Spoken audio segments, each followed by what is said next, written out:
Pai Celestial, abençoa-nos enquanto nos preparamos para ver este vídeo. Capacita-nos a recebê-lo com mente aberta e coração receptivo.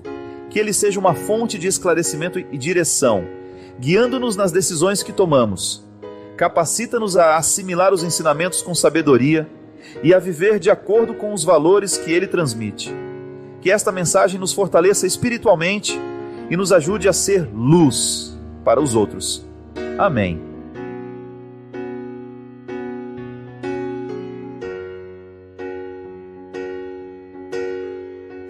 Quantas ansiedades, quantos medos. Você que está em casa, que também está com medo. Medo de perder as pessoas que você ama. Medo de não suportar. As angústias nos pesam tanto. Há tantos entre nós angustiados. Você que está aí na porta desse hospital agora, permita que Deus lhe abrace. O amor de Deus nos sonda. Ele nos cura. O amor de Deus nos abraça, Ele nos reconfigura, Ele nos faz nascer de novo, Ele nos faz enfrentar aquilo que em nós precisa morrer. Eu não imagino o que você precisa passar para dar conta de ser quem você é. Eu posso lhe dizer por mim. Durante esse período de tanta reclusão, de tanta vida diferente, de tantas angústias, de tantas ansiedades, em que os sofrimentos dos outros nos chocam tanto, quantas vezes eu precisei renovar o meu compromisso com a vida de hora em hora. Vocês devem ter me escutado falando, quem me acompanha mais vezes, que às vezes a vida fica tão difícil que você não pode programar o dia de amanhã. Você tem que programar somente a hora seguinte. Sim. Porque o que é urgente é viver bem o momento presente. Você ter coragem de reconhecer aquilo que em você precisa passar pelo processo de morrer, para que o novo tenha um lugar na sua vida. Quantas vezes nós vamos ficando envelhecidos, não no corpo somente, que o corpo envelhece, mas quantas vezes nós vamos sentindo que o nosso espírito está cansado e não corresponde mais àquilo que nós podemos viver nesta fase da vida. Talvez porque nos faltou a sabedoria de viver o renascimento nosso de cada dia. Que não nos falte essa sensibilidade de perceber quando é que a vida está batendo a nossa porta e nos pedindo mudanças. Sim, para que a gente continue vivendo essa busca diária de ter sempre uma versão atualizada de nós mesmos. Acho que nunca fomos tão desafiados a compreender o processo do nascer e morrer. A gente não nasce uma vez só. A gente não morre uma vez só. Mas se você tivesse que contar quantas vezes você precisou nascer, quantas vezes você precisou voltar ao ventre da vida e ali se refazer nos seus propósitos, nos seus desejos, nos seus sonhos. Quantas vezes? Quantas vezes você sentiu a vida lhe asfixiando, o cansaço tomando conta? Quantas vezes você precisou se reinventar? Assim como o universo nasce e morre todos os dias, nós também precisamos. O nascimento, ele é sempre doloroso para quem nasce, muito. E de vez em quando, a gente sente o desconforto da vida como se o ventre estivesse nos expulsando. Como se a sabedoria da vida nos dissesse, olha, esse jeito que você escolheu ser até hoje não lhe serve mais. Se você insistir em continuar sendo quem você já não pode ser mais, você vai morrer antes da hora. Não a morte do corpo, mas a morte da alma, do espírito,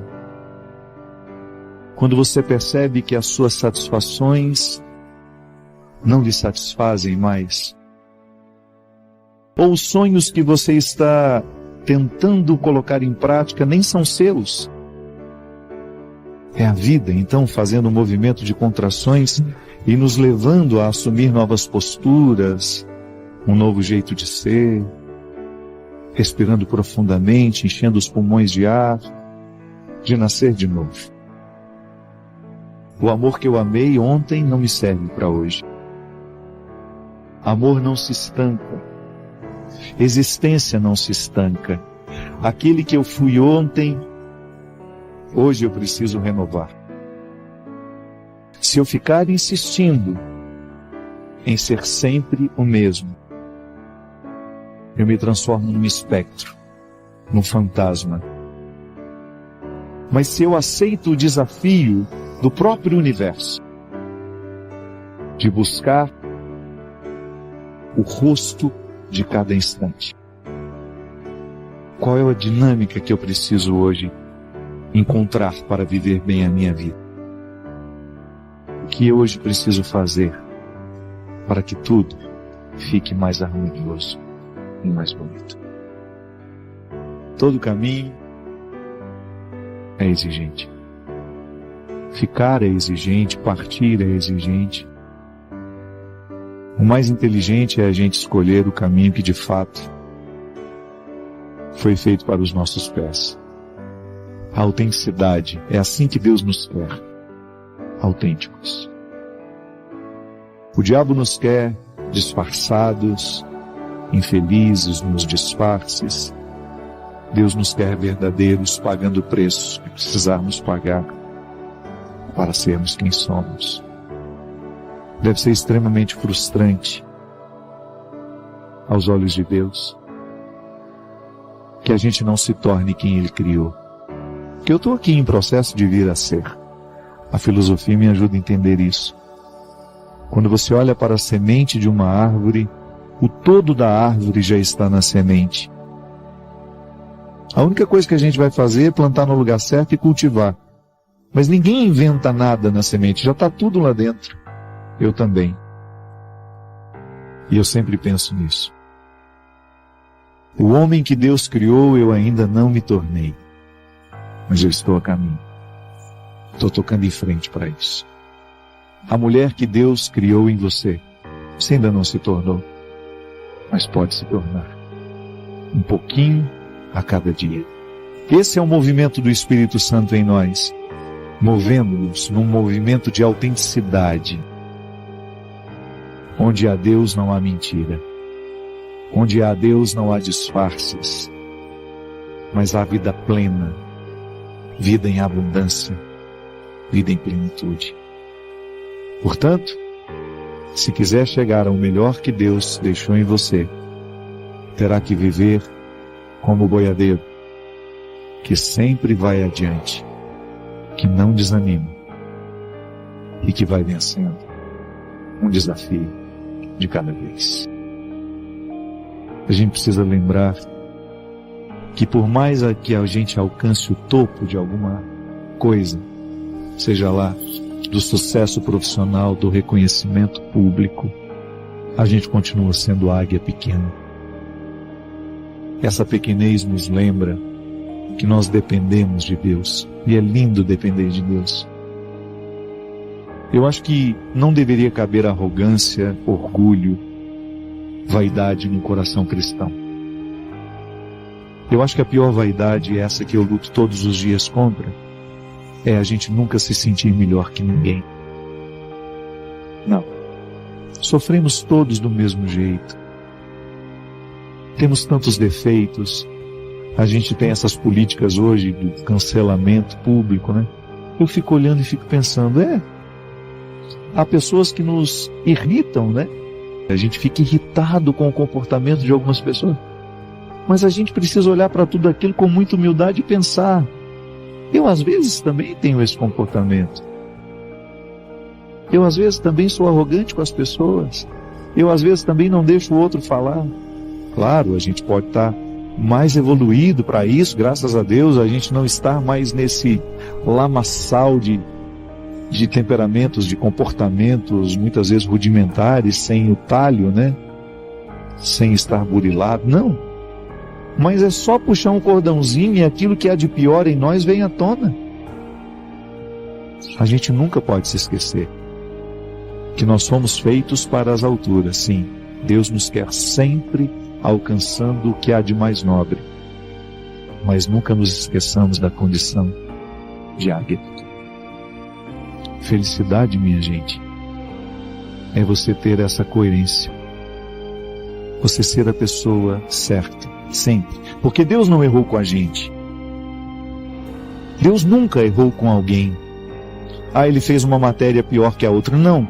Todos nós fomos feitos para a realização, homens e mulheres capazes de fazer sucesso, de dar certo na vida. Sucesso eu não estou dizendo de ter notoriedade, não. Satisfação de ser quem é, de ser um homem e uma mulher realizado. É disso que eu estou falando. Deus não errou com a gente. Deu a mim o mesmo que deu ao Bruno, que deu ao Marcelinho, ao Marcelo, ao Marquinhos. Deu a mim, deu a você. Agora o que a gente faz com o que Ele nos deu é um problema que nos diz respeito. Eu não posso entrar no coração do outro e fazê-lo florescer naquilo que Deus lhe deu de mais precioso. Não. É um trabalho pessoal e árduo. Todos os dias eu preciso buscar o lugar certo, porque a pessoa certa eu já sou. Deus me fez a pessoa certa, mas eu preciso encontrar o meu lugar. A gente nunca precisou pensar tanto sobre isso como agora. O que é ser feliz?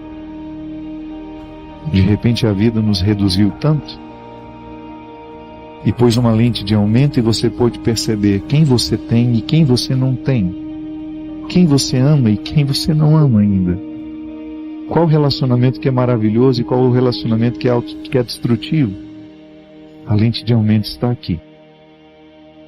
E seria tão bom se a gente colocasse essa lente de aumento para a gente poder entender o que a gente precisa fazer para sermos a pessoa certa, no lugar certo. Às vezes as pessoas colocam um preço tão alto no sorriso que ela custa sorrir. Ela fica esperando um motivo muito especial. Não. Barateie o seu sorriso, vai lhe fazer bem.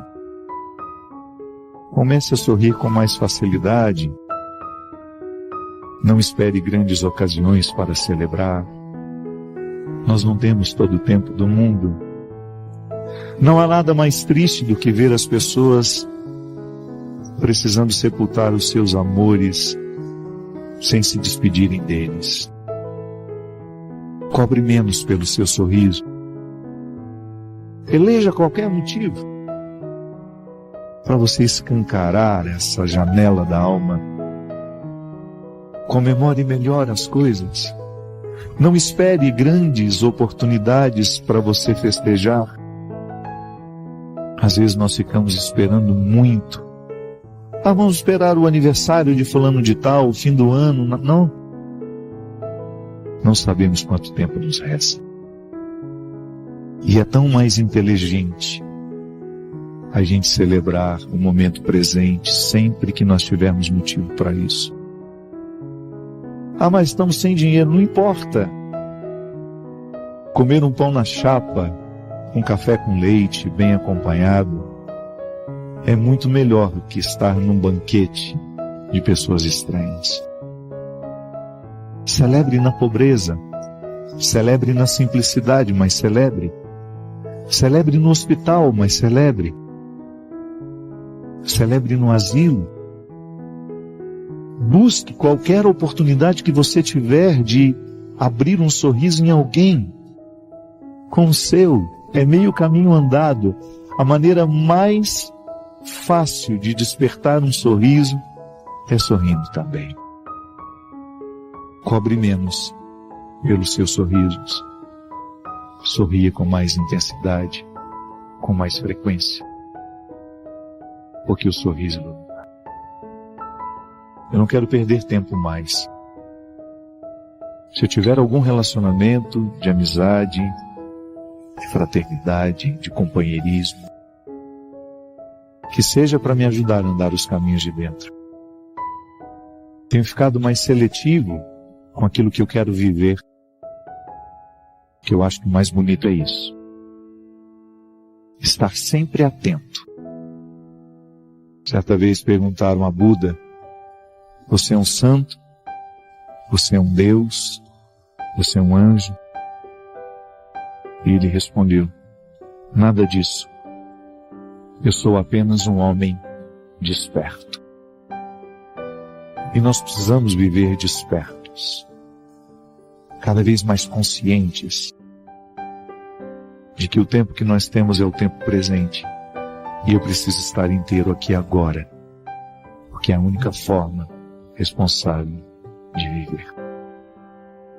Permita que hoje o amor de Deus lhe recorde do valor que você tem. Às vezes as nossas batalhas são tão árduas que a gente vai esquecendo do valor que a gente tem, por motivos que desconhecemos ou que até sabemos por alto. Fracassamos tanto, e os nossos fracassos nos fazem esquecer do valor que nós temos. O que eu mais encontro vida afora são pessoas que não se sentem dignas do amor de Deus. Ouse acreditar que não há nada, absolutamente nada, que você tenha feito na sua vida que possa modificar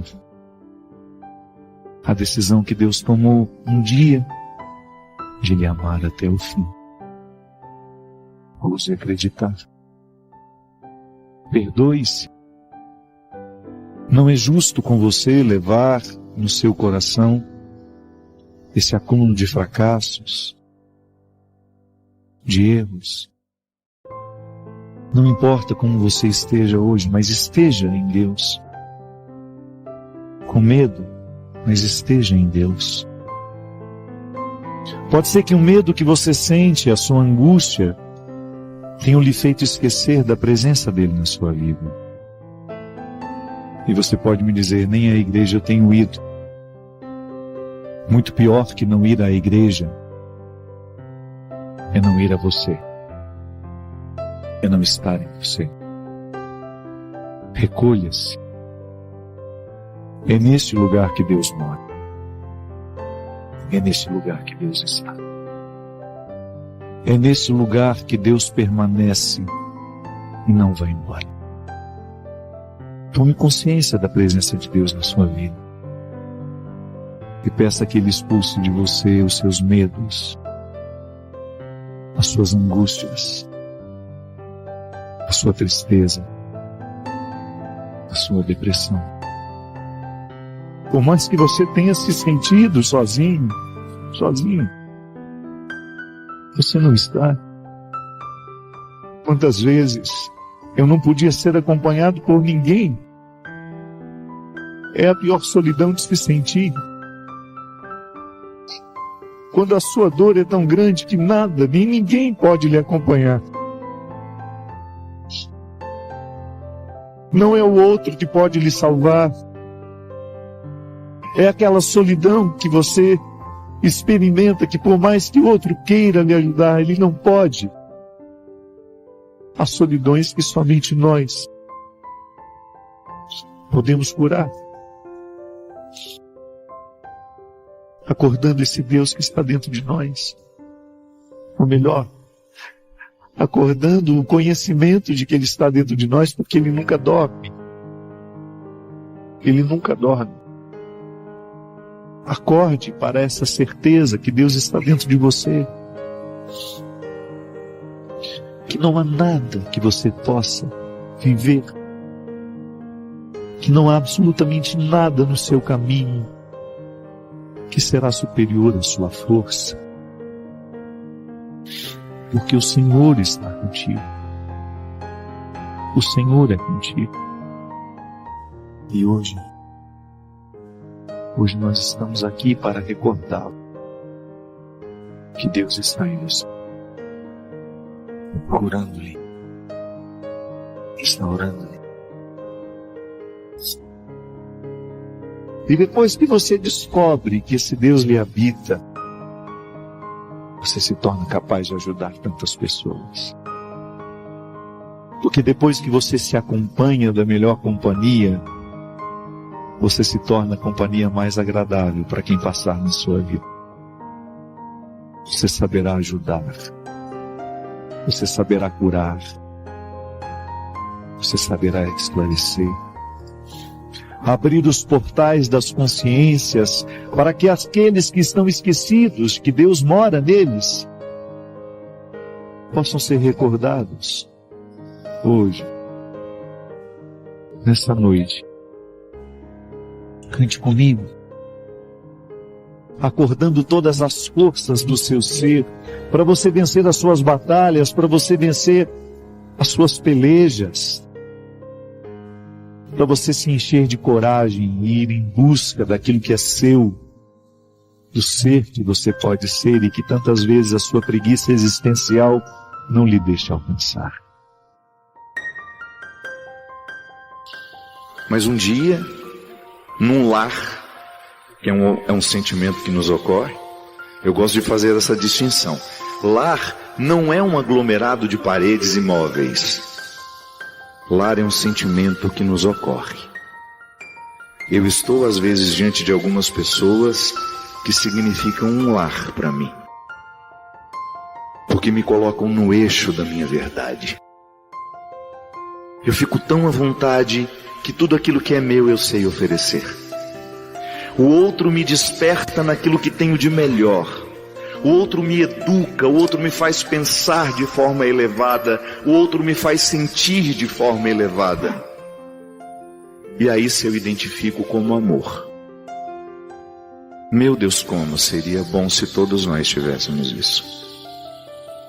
Às vezes os nossos desastres vida fora é porque nos falta alicerce familiar, minha gente. Às vezes os nossos desastres como pessoas é porque nos falta a estrutura que nos sustenta e que nos dá condições de amadurecer. Os nossos relacionamentos imaturos, as nossas iniciações imaturas, as nossas construções familiares sempre marcadas pelo improviso, pelo desajeito, pela imaturidade, vão dificultando cada vez mais a melhora deste mundo. Porque o mundo vai evoluir no dia em que nós estivermos no eixo da nossa verdade, fazendo o nosso papel e gerando filhos mais saudáveis e mais evoluídos, mais solidários, menos indivíduos, mais pessoas. A isso nós chamamos de catequese, cristianismo. As outras religiões dão outros nomes, mas no fundo, o que a gente quer é ser uma pessoa emocionalmente educada, capaz de viver com o outro, de oferecer o que tem de melhor e de receber do outro a mesma coisa. Meu Deus, como seria bom se todos nós tivéssemos isso. Como seria bom se todos nós tivéssemos condições de ouvir essas frases ao longo da vida. Deixa eu ver a mão machucada. Quando a nossa mãe se interessava pelo joelho esfolado, pela mão machucada, ela tinha acesso a outros lugares em nós que não eram físicos. Quantas vezes a minha mãe, curando um joelho esfolado, ela curava uma tristeza dentro de mim. A gente só virou gente. A gente só virou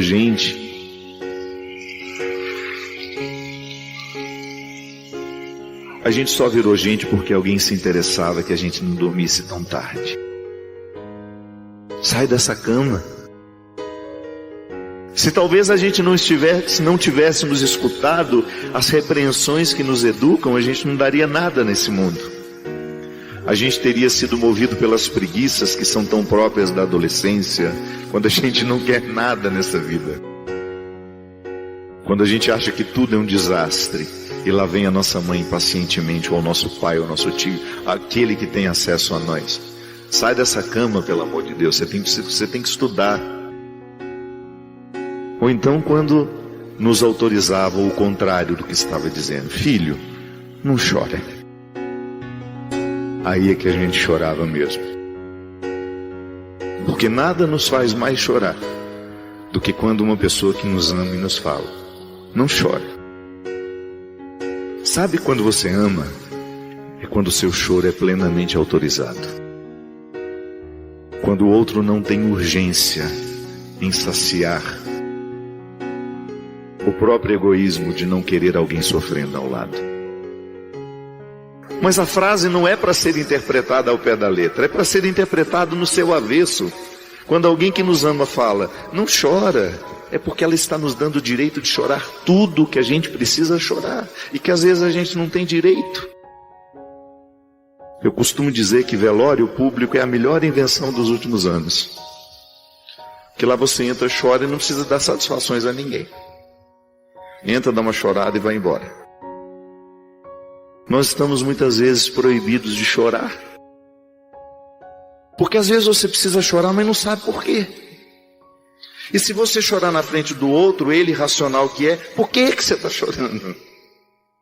Aí o que a gente fala? Não sei. O choro alivia.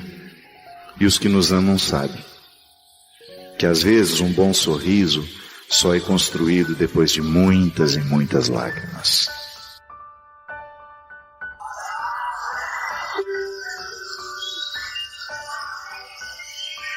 Por isso, por mais difíceis que sejam os vínculos humanos, não desista deles.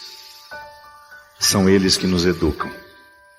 Nesta vida, o que a gente mais precisa é ter ao lado pessoas que nos ajudem a educar os nossos sentimentos, os nossos pensamentos. Porque somente assim a gente vai chegando ao que Deus quer de nós. Porque a educação da alma, dos sentimentos, do pensamento, é que nos tornam homens e mulheres livres, para que a gente possa ser exatamente aquele que Deus projetou, aquela que Deus quis. Para a gente poder dizer sem medo que se hoje eu sou livre, é porque esta liberdade foi construída pelas pessoas que me amam. Erga os seus braços para o céu.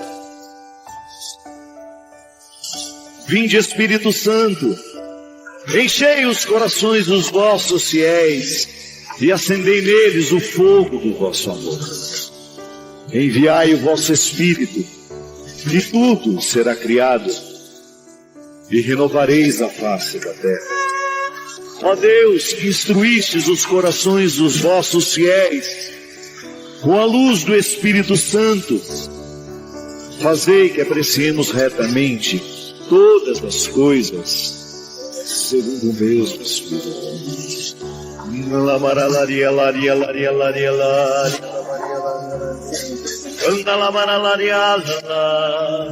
Solta a sua voz. Qual é a libertação que você hoje gostaria de receber do Senhor? Qual é a libertação que hoje você precisa para a sua vida?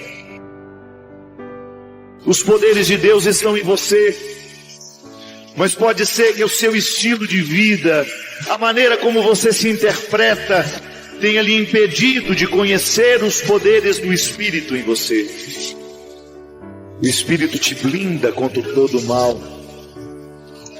O Espírito te blinda numa ponte que faz chegar a Deus. Aqueles que passam pela sua vida. E hoje nós queremos acordar a força do nosso batismo em nós. A força do Espírito Santo nos concedendo os munos de Cristo.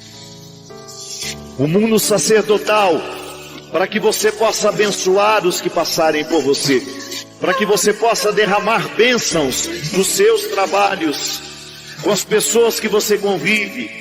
Você tem o mundo sacerdotal de Cristo. Você é sacerdotisa de Cristo. Você é sacerdote de Cristo. Você participa de uma forma diferente da minha, mas o batismo te dá a autoridade de ser, de representar a bênção de Deus pelo mundo. E hoje nós queremos acordar isso em nós. nós recebemos o munus profético. Que o Senhor hoje destranque a sua profecia. E não se engane, profecia não é você subir nos púlpitos e ficar dizendo aos outros como eles devem viver, não. A primeira profecia que nós precisamos viver e professar é sobre a nossa vida. Como você precisa viver. Não permita que o diabo dê a ordem. Que a ordem da sua vida seja sempre dada pelo Espírito Santo em você. Que você nunca precise passar pelos outros para entender o que Deus quer da sua vida. Que o outro seja apenas um instrumento para ajudar a discernir, mas a autoridade primeiro é sua. E hoje nós queremos acordar essa autoridade. O munus profético desperta a profecia no seu coração. Seja profetiza na vida dos seus filhos. Seja profeta na vida dos seus filhos. Seja profeta e profetiza na vida dos seus amigos. Leve a palavra que liberta. Expulse a palavra que faz mal, que amaldiçoa. Tranque as forças da palavra negativa. E desperta a força espiritual da palavra que unge. Da palavra que cura. Da palavra que encaminha, que endireita. Que sara, que abraça, que converte. Toma posse hoje do dom da profecia de Cristo. E por fim, o munus régio. Nós temos a dignidade de Cristo em nós.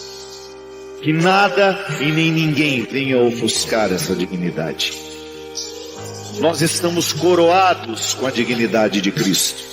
E essa dignidade não é outra coisa senão um caminho de santidade. Quanto mais digno você se sentir, quanto mais digno diante de Deus e pequeno diante dele também, porque é ambíguo. A dignidade é um reconhecimento de valor, mas é também um reconhecimento de pequenez e de humildade. O digno é aquele que se sabe pequeno, mas reconhece o valor que tem mesmo sendo pequeno. Desperta a dignidade naqueles, Senhor, que estão esquecidos do valor que tem. Há muitas pessoas entre nós hoje que estão esquecidas do valor que tem. E nós queremos proclamar a quebra de toda a maldição que nos fez esquecer quem somos. Nós somos filhos amados de Cristo. Filhos amados de Deus. A salvação nos foi oferecida. E nós não queremos aceitar as condenações que tantas vezes nos amarram, nos retiram a liberdade. Erga os braços para o céu e diga comigo: eu quero, Senhor, o dom sacerdotal, o dom régio, o dom profético. Liberta a minha vida, Senhor. Liberta o meu coração. Me ajude, Senhor, no exercício de amor próprio. Jogar fora os ódios que eu guardei.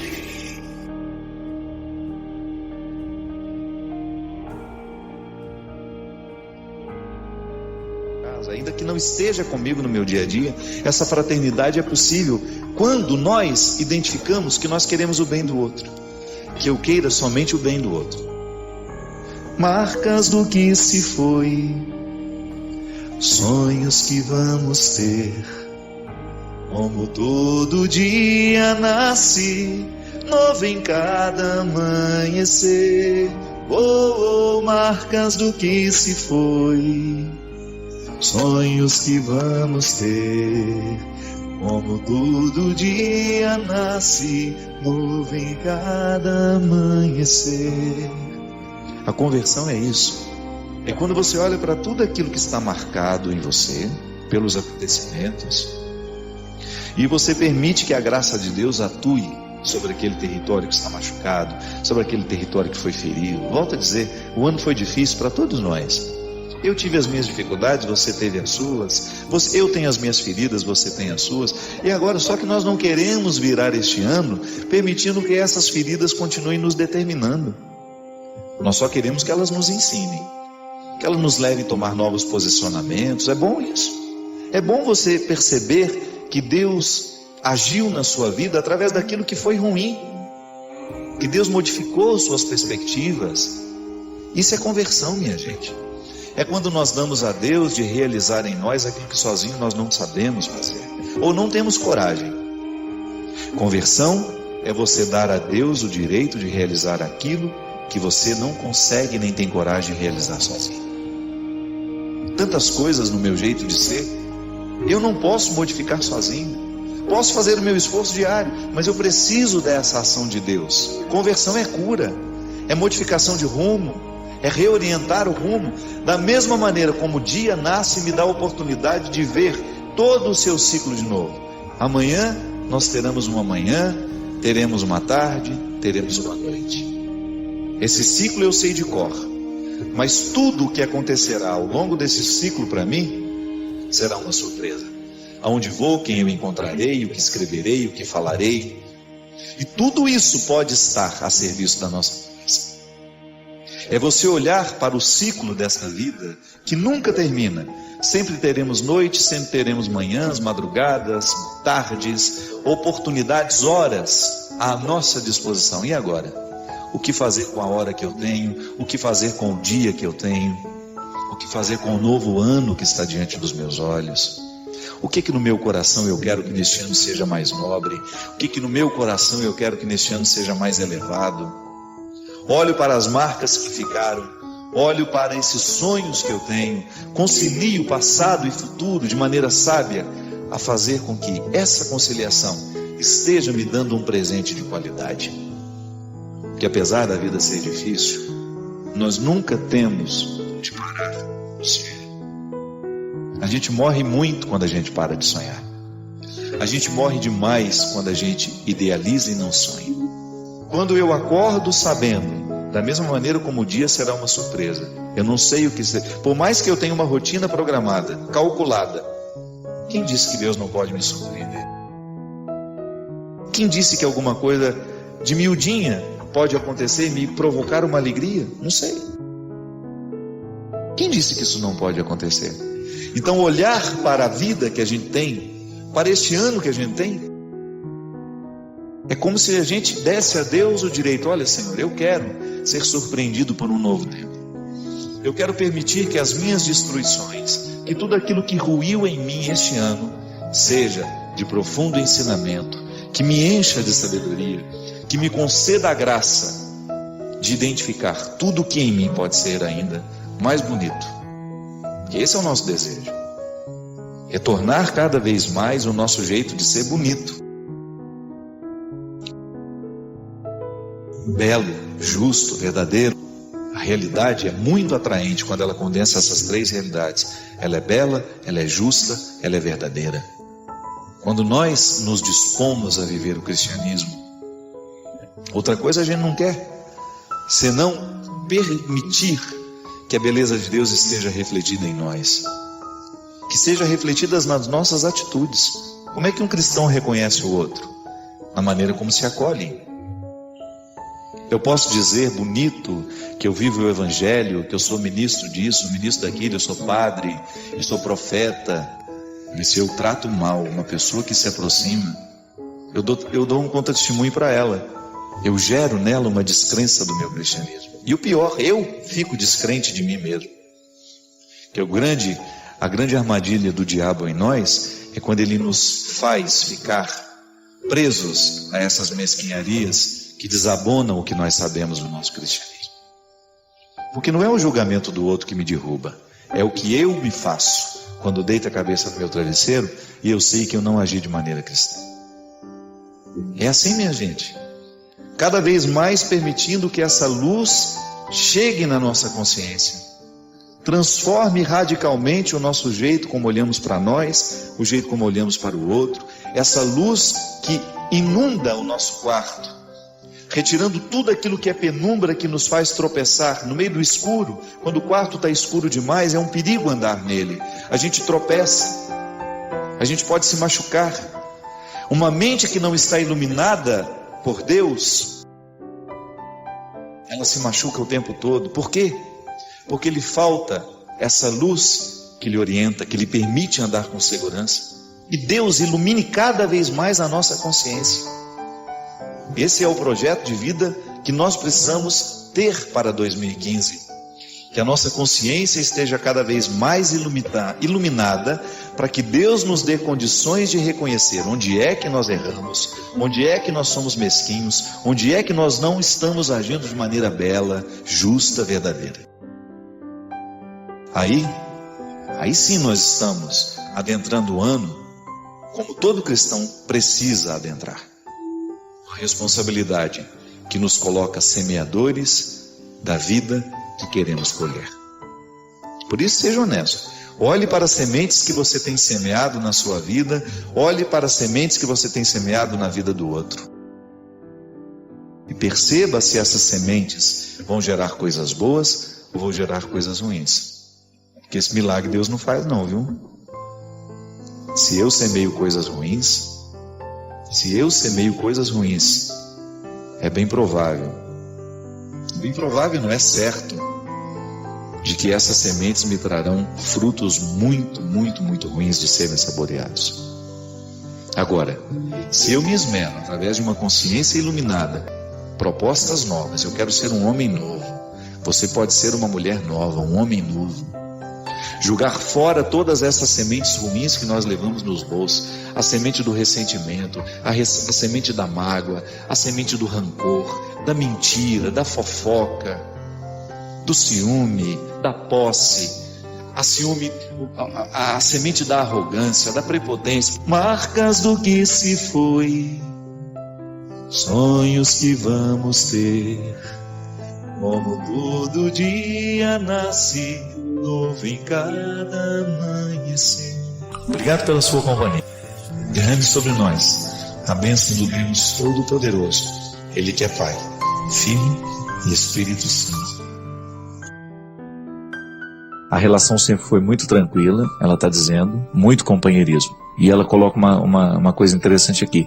Eles nunca brigaram durante todo o processo do namoro. E no começo do mês de junho, 5 meses depois de casado, ele simplesmente disse que cometeu um erro e saiu de casa. Foi embora. Foi como se uma bomba tivesse caído sobre a minha cabeça, padre. Minha família está muito abalada, a dele também, principalmente a mãe dele, que é muito católica. Eu o amo, sempre fui uma boa esposa, sempre fiz tudo certo. Não sei o que fazer, não entendo por que ele fez isso comigo. Não sei mais se posso reconstruir a minha vida. Por favor, me dê uma luz. Primeira coisa, minha filha, não se casa com uma pessoa com quem você nunca brigou, né? Isso não é um valor, com todo respeito. Uma relação ela só pode ser compreendida como saudável se há desentendimentos também. Às vezes nós temos uma visão muito romanceada, muito romântica do outro, né? Com todo respeito a você, minha filha, ao me contar que você nunca brigou com seu namorado, que você se casou com ele, sem nunca ter tido um conflito com ele, você entrega para mim a prova concreta de que o casamento de vocês não deveria ter acontecido. Sabe por quê? Porque a gente só pode se casar depois que você viveu todas as fases do conflito. Porque senão você está casando com um príncipe encantado. E ele está casando com uma princesa. Recorda-se, o meu livro Sequestro da Subjetividade fala disso. Que existem relações que elas são pautadas a partir dos contos de fadas. A menina espera que o príncipe encantado chegue. E um dia ela acha que encontrou esse príncipe encantado. Daqui a pouco ela descobre que ele é um sapo. Ela vai embora. O encanto se desfaz. Da meia-noite às badaladas do relógio e tudo vira abóbora. Veja bem, se ele foi embora é porque se estabeleceu a decepção dentro dele. Não brigar não é valor, gente. Pelo amor de Deus. A vida humana é feita de conflitos. E a gente só estabelece os verdadeiros amigos depois dos conflitos. Se na relação de amizade o conflito é necessário para você saber que ama, muito mais uma relação que vai virar casamento, que vai virar família. Então às vezes a gente erra por ter uma visão romântica das coisas. A visão romântica das coisas é aquela visão ingênua de achar que tudo vai ser perfeito, de que tudo será maravilhoso. É igual aquela menina que sai do interior, vai morar na capital para estudar, achando que ela vai viver um sonho de Cinderela. Chega lá, começa a dar tudo errado, ela volta embora 2, 3 dias depois. Tem que voltar mesmo. Se está esperando que a vida seja fácil? Está esperando que tudo vai ser simples? Não. Dá certo na vida é quem sabe enfrentar o conflito. Quem tem força o suficiente para deixar cair por terra as visões ingênuas que alimenta. Volto a dizer, é processo de maturidade. Uma criança sempre tem uma visão ingênua da vida. Gente, a história da humanidade é marcada pelo processo do deslocamento da visão ingênua até a filosofia. Quando relampeava relampejava, como é que fala isso? Relampeava mesmo? O relâmpago. Quando relampejava, sabe o que a gente falava? Papai do céu está bravo. Isso é uma compreensão mítica da realidade. Isso é uma explicação fácil. Diante de tudo que a gente não sabe explicar, a gente costuma ter uma visão mágica, uma explicação mágica. A sabedoria, a inteligência, ela consiste em nós sabermos adequar as respostas para as devidas perguntas. Conflito é isso. É você buscar a resposta certa para a pergunta que você tem. Se você vive a partir de uma visão romanceada, de que tudo será lindo, maravilhoso, você vai se decepcionar justamente no momento que você descobrir que as pessoas não são assim. E o outro não tem obrigação de ser. Muitas vezes, minha filha, uma situação como a sua, você não é a única. Quantos casais se casam assim, achando que o outro é uma princesa, que o outro é um príncipe? Aí na hora que começa a conviver, viu que nada disso era verdade. Porque se já tivesse quebrado o pau antes, tudo bem. Vocês já teriam sabido, olha, nós brigamos, nós já nos acertamos, a gente sabe quais são as nossas diferenças, a gente sabe quais são as nossas qualidades, mas a gente se escolheu mesmo assim. Aí você não está casando enganado. Agora, ao confessar que vocês nunca brigaram, você nos dá a entender de que realmente vocês não se casaram na época certa. O conflito não aconteceu. E conflito é que amadurece uma pessoa. Olha, se você quiser fazer o seu filho ficar criança a vida inteira, é só você evitar os conflitos na vida dele. Só você colocar debaixo da sua asa, não permitir que ele voe, não permitir que ele erre, não permitir que ele caia. É só você fazer isso. Cuidado excessivo faz isso com as crianças. As crianças ficam imaturas para o resto da vida. Aí você vai ver aquele homem lá de 40 anos que ainda tem dificuldade de lidar com as próprias dificuldades. Dificuldade com a própria dificuldade. Ele não sabe lidar com os limites que tem. Porque infelizmente não foi preparado para viver conflito. Tem gente que não gosta de conflitos, já deve ter encontrado muita gente assim. Ela nem estabelece conflito com os outros porque ela tem medo. Ela tem medo de perder os amigos, tem medo de contrariar o outro. Pelo amor de Deus, quem é seu vai ser seu sempre. Quem realmente gosta de você vai gostar de você mesmo no momento que se estabelecer o conflito. Quem de fato encontra um valor em você não vai te jogar fora só porque você tem uma opinião contrária a dele, não. E tem gente que às vezes, para dizer que pensa de forma diferente, tem uma dificuldade danada. Isso é imaturidade, gente. Maturidade consiste em nós sabermos dizer o que a gente verdadeiramente pensa sobre as coisas, consiste em a gente verdadeiramente dizer o que a gente sente, sem medo do que o outro vai reprovar ou aprovar em nós. Isso é uma questão de sobrevivência. Se a gente não investe nesse processo de maturidade, nós vamos chegar aos 40 anos com a mesma idade mental e sentimental e afetiva de um adolescente de 12. Não podemos fazer isso. Isso é retrocesso, isso é deixar de você viver o bom da vida. Pode ver, grandes amigos nascem, você tem certeza de que ele é seu verdadeiro amigo, é depois que vocês já quebraram o pau e mesmo assim a amizade continuou de pé. Já tiveram inúmeras dificuldades, mesmo assim o outro não desistiu de você. Quando você fez tudo errado e mesmo assim o outro te perdoou e falou, olha, eu não te jogo fora da minha vida porque eu já não sei mais pensar a minha vida sem você. Eu reconheço o seu valor, você não tem obrigação de ser perfeita. Eu te reconheço imperfeito, com direito de errar, e mesmo assim eu quero você na minha vida. Faz parte. São os conflitos que nos amadurecem o tempo todo. É sempre um prazer compartilhar estas experiências com você. Deixe seus pensamentos na caixa de comentários, inscreva-se para mais conversas significativas e ajude-nos a espalhar a luz compartilhando este vídeo.